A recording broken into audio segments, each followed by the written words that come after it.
আসসালামু আলাইকুম। কেমন আছেন সবাই? আশা করি ভালো আছেন। আজ বাংলাদেশের বিশিষ্ট বক্তা দুজন, তাদের কথা শুনব। প্রথম শুনব মিজানুর রহমান আজহারীর কি বলে, তারপর শুনব জাবের আহমেদ তার কথা।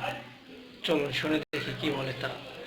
মদ খায়া নামাজে দাঁড়াইছে, মাগরিবের সালাতের ইমামতি করতে যে সূরাতুল কাফিরুন লা আ'বুদু মা তা'বুদুনের জায়গায় ভুলে মাতলামি করতে করতে পড়তে শুরু করছে আ'বুদু মা তা'বুদুন, লা বাদ দিয়ে দিছে। লা আ'বুদু মা তা'বুদুনের অর্থ হলো, ও কাফির মুশরিকরা, তোমরা যেই মূর্তির পূজা করো আমরা ওইটার পূজা করি।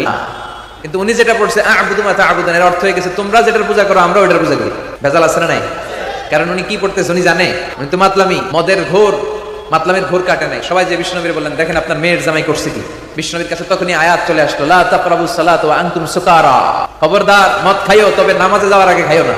এরপর সাহাবারা সারা দিন মদ খায় কিন্তু 5 ওয়াক্ত নামাজের আগে খায় না। 5টার সময়ে তারা মদ খাওয়া বন্ধ করে দিল।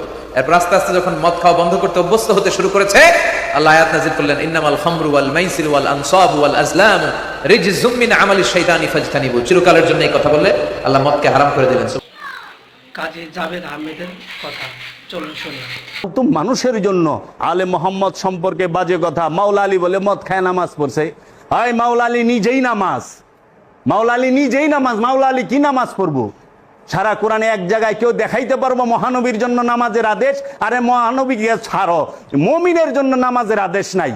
যদি কারো মার লাল থাকে জগতের বুকে আসুক সামনে। আমি তো চ্যালেঞ্জ দিলাম ওপেন সোশ্যাল মিডিয়ায়, যদি পৃথিবীর বুকে কোনো মার লাল থাকে যে দেখাইবো কোরআন থেকে যে কোরআনের মধ্যে আছে মুমিনের উপরে সালাত ফরজ, মুমিনের জন্য সালাতের হুকুম আছে। আর মাওলা আলী হচ্ছে আমিরুল মুমিনিন, আমিরুল মুমিনিন, একমাত্র আমির, মুমিনদের আমির একজনই, সে মাওলা আলী আলাইহিস সালাতু ওয়াস সালাম। সে মাওলা আলী আলাইহিস সালাতু ওয়াস সালাম। সে মাওলা আলী সম্পর্কে বাজে মন্তব্য। মাওলা আলী রে নামাজ পড়া হিগায় মোল্লারা কয় নাই মহানবীর ভুল হইতে পারে, এরকম কয় নাই সালাফি মতবাদের মৌলবীরা, ওহাবি মতবাদের মৌলবীরা, যে আমরা তো ডিগ্রিদারি, ওনার তো ডিগ্রি ছিল না। ওই তুই ডিগ্রি লইছিস কি লইয়া? হাদিস পইরা আর কোরআন পইরা।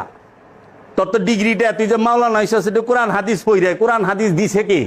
ক ওই মোল্লা ক 3000 হাদিস মুখস্থ কইরা তুই বড় ডিগ্রি লইয়া হালাইছস কি? দাওরায় হাদিস ফারেক, তুই মুহাদ্দিস মুফাসসির হইছস। হাদিস কত হাজার, কত হাজার, এত সস্তা। ওখানে ওই হাদিস পইরা ওই পইরা কয় কি ডিগ্রি? আমাগো মতো তো না। বেয়াদব, আদব শিখ। বেয়াদব মাহরুম গাছতে ফজলে রব, রবের রহমত হইতে বেয়াদব বঞ্চিত হয়। মাওলা আলী সম্পর্কে, মহানবী সম্পর্কে, আলে মোহাম্মদ সম্পর্কে এরা জানে না। যে জানে না সে বলতেই পারে। প্রতিবাদের অনেক রকম ধারা আছে, অনেক রকম। তাকে বুঝাও, তাকে বলো মাওলা আলী শান। তো আমরা দুইজনের কথাই শুনলাম, মিজানুর রহমান কি বললেন এবং কাজী জাবের আহমেদ কি বললেন। এই দুইজন বক্তার মধ্যে কার বক্তব্যটি সঠিক, এই বিচার করার দায়িত্বটা কিন্তু আপনাদের। অবশ্যই কমেন্ট বক্স সবসময় খোলা থাকে, কমেন্ট করে জানিয়ে দিবেন যে কে সঠিক বলেছেন। আরেকটা কথা, আমি জানি না এইসব ওয়াজ করে কিভাবে আর মানুষ শুনেই বা কিভাবে। এত বড় জ্ঞানী মানুষের বিষয়ে এই ধরনের কথা ছড়াচ্ছেন, এত বড় আলেম হওয়ার পরেও বুকটাও কাঁপে না আপনাদের? মুখে একটুও বাঁধে না? ছি, ধিক্কার জানাই আমি আপনাদের মতো আলেমদেরকে। তো কাজী জাবের আহমেদ এবং মিজানুর রহমান আজহারীর মধ্যে কে সঠিক, কারটা সত্য, এটা অবশ্যই আপনারা কমেন্ট করে জানিয়ে দিবেন। এবং এই ভিডিওটি যদি ভালো লেগে থাকে অবশ্যই লাইক, কমেন্ট, শেয়ার করে দিবেন। এবং আমার চ্যানেল যদি নতুন হয়ে থাকেন চ্যানেলটি সাবস্ক্রাইব করে পাশে থাকা বেল আইকনটি ক্লিক করে দিবেন, যাতে করে পরবর্তী ভিডিওটি খুব সহজেই আপনারা পেয়ে যেতে পারেন।